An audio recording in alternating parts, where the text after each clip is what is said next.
चंद्रमा को ही दो तरफ से हम यहां पर आपको दिखा रहे हैं। ये चंद्रमा का नियर साइड है और ये चंद्रमा का फार साइड है।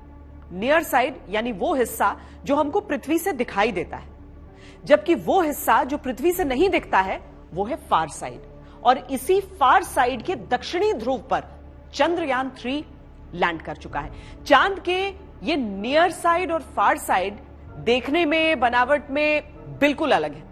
दुनिया के अधिकतर देशों ने नियर साइड में अपने यान को लैंड कराया है, लेकिन हम बताते हैं कि भारत ने दक्षिणी ध्रुव पर यह लैंडिंग क्यों की।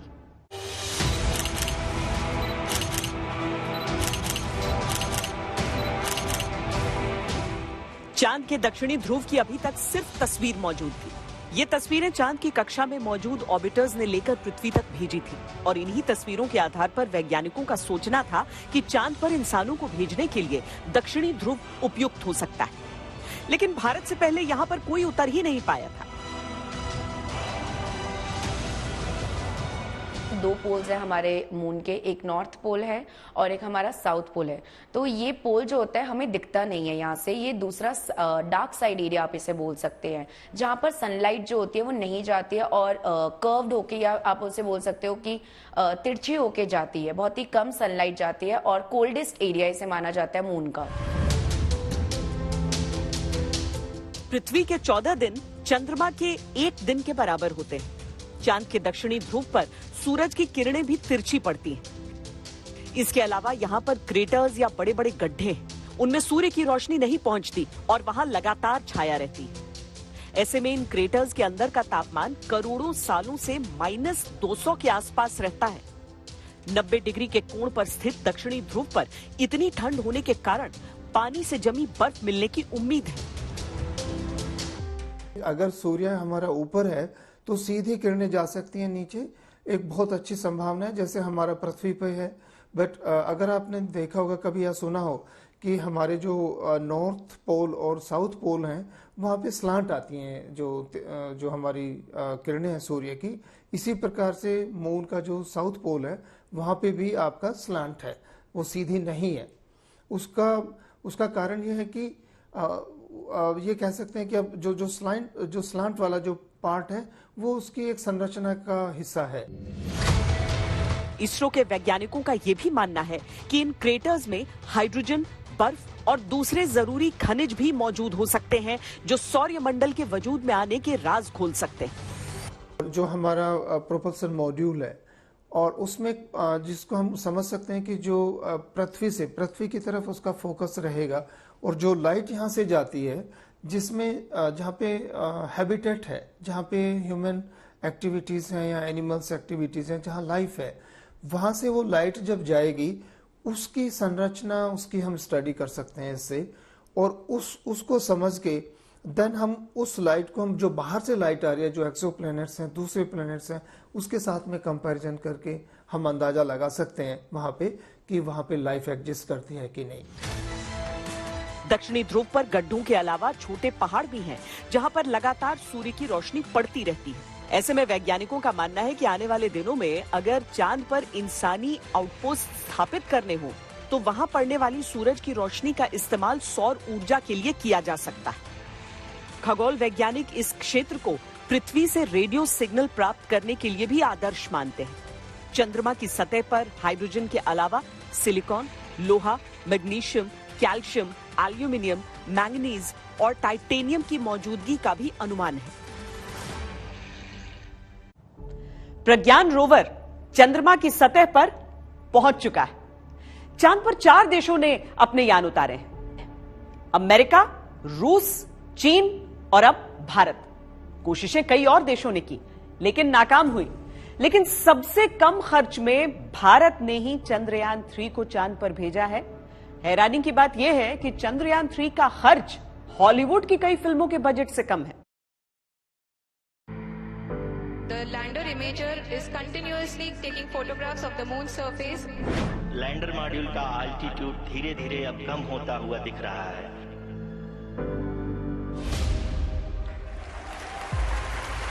जी हाँ, आप अपनी स्क्रीन पे देख सकते हैं लैंडर मॉड्यूल पूरी तरह से सेफली और सॉफ्टली चंद्रमा की सतह पे लैंड हो चुका है। ये पल अविस्मरणीय है। We have achieved soft landing on the moon. India is on the moon. Chandrayaan 3 को लैंड करवाकर इसरो के वैज्ञानिकों ने जो कामयाबी हासिल की है, उसने भारत का नाम हमेशा हमेशा के लिए इतिहास के पन्नों में स्वर्णिम अक्षरों से दर्ज कर दिया है।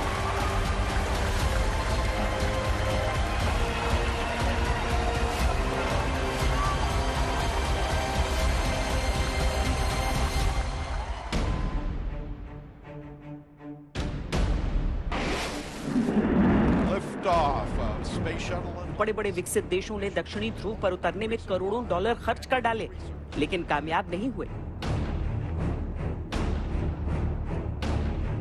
पर भारत ने चांद के दक्षिणी ध्रुव पर सफल लैंडिंग करके बता दिया कि केवल पैसा नहीं, परफेक्ट प्लानिंग की जरूरत होती है। और ये कामयाबी यूं ही नहीं आई है हमारे हिस्से, कड़ी मेहनत और त्याग के बाद आई है। भारत ने अमेरिका, चीन और रूस की तरह बेइंतहा पैसा नहीं बहाया, बल्कि फंड का पूर्ण उपयोग किया है।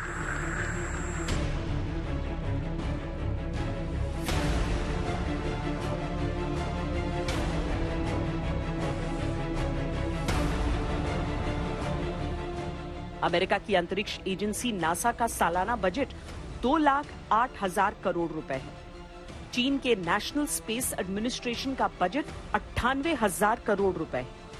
और रूस की अंतरिक्ष एजेंसी रोस्कोसमोस का सालाना बजट 25,000 करोड़ रुपए है। इन एजेंसियों की तुलना में इसरो का सालाना बजट लगभग 12,500 करोड़ रुपए ही है। आपको जानकर हैरानी होगी कि चंद्रयान 3 का बजट हॉलीवुड की कई साई-फाई फिल्मों के बजट से भी कम है। इसमें हमने ऑर्बिटर इस बार चंद्रयान 3 में नहीं भेजा था, क्योंकि चंद्रयान 2 में हमने ऑर्बिटर भेजा था जो कि अभी भी काम कर रहा है, इसीलिए ऑर्बिटर का जो हमारा खर्चा है वो निकल गया। दूसरी बात, हमने फ्यूल कम यूज किया, तो हमने इसलिए 40 दिन लगाए, जिससे सिर्फ धरती की ग्रेविटी और मून की ग्रेविटी के वजह से हमने अपना स्पेसक्राफ्ट और ये बोल सकते हैं लैंडर और रोवर वहां पर सक्सेसफुली लैंड कर पाए। तो फ्यूल की भी बचत होगी, इस वजह से सिर्फ और सिर्फ 615 के आसपास करोड़ के आसपास ही हमारा ये लॉन्च हो पाया। 2013 में आई हॉलीवुड फिल्म ग्रेविटी का बजट 828 करोड़ रुपए था। 2014 में आई फिल्म इंटरस्टेलर का बजट 1366 करोड़ रुपए था। पिछले साल आई film Avatar the way of water का बजट 2,900 करोड़ रुपए था, लेकिन चंद्रयान 3 का बजट सिर्फ 615 करोड़ रुपए।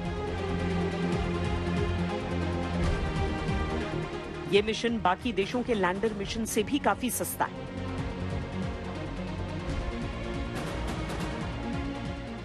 रूस के लूना 25 मिशन का बजट 1650 करोड़ रुपए था और जापान के मून मिशन का बजट 1025 करोड़ रुपए है। दुनिया के बड़े बड़े देश चांद के जिस हिस्से तक पहुंचने के लिए पानी की तरह बेतहाशा पैसा बहाकर भी कामयाबी नहीं हासिल कर पाए, वो काम भारत ने दूसरों के मुकाबले बहुत किफायत के साथ पूरा किया है।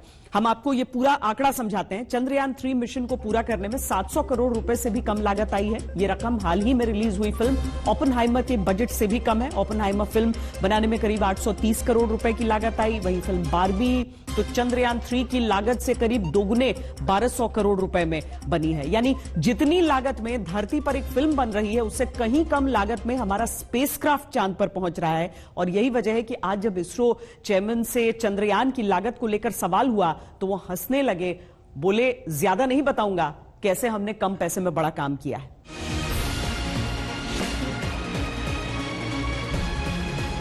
इतना पैसा लगाने के बावजूद इनमें से किसी भी देश ने चांद के दक्षिणी ध्रुव पर लैंडिंग नहीं की है।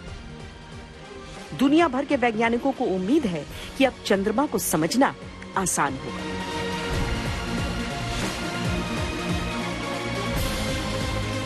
दक्षिण ध्रुव जो है वो अंधेरे वाला पोर्शन है और इसको ये बहुत ही हम कह सकते हैं कि लेस एक्सप्लोर्ड एरिया है। इसमें बहुत सारी चीजें वहाँ पे हैं जो खनिज हैं, उनका पता नहीं है हमें और वहाँ पे कुछ हो सकता है क्योंकि टेम्परेचर काफी कम रहता है। उस कम टेम्परेचर होने की वजह से वहाँ का जानकारी हमें नहीं है, तो वहाँ पे जो है आइस के फॉर्म में हमें जो वाटर मॉलिक्यूल्स है वो मिल सकता है। ये एक बहुत बड़ी संभावना हमारे सामने बनी हुई है। इसके अतिरिक्त वहाँ पे जो खनिज है और जो पुरानी सोइल है वो इंटैक्ट है, क्योंकि उस पे रेडिएशंस का बहुत ज़्यादा प्रभाव नहीं पड़ा। इसलिए जो साउथ वाला जो हमारा पोल है, जो दक्षिणी ध्रुव है, वो हमारा इंटैक्ट है और वैज्ञानिक दृष्टिकोण से बहुत ही ज़्यादा महत्वपूर्ण है। अंतरिक्ष के इतिहास में पहली बार ऐसा हुआ है कि जब किसी देश के स्पेसक्राफ्ट ने चंद्रमा के साउथ पोल पर सॉफ्ट लैंडिंग की हो। अब तक के मून मिशन के इतिहास में वैज्ञानिकों की यह सबसे बड़ी उपलब्धि है।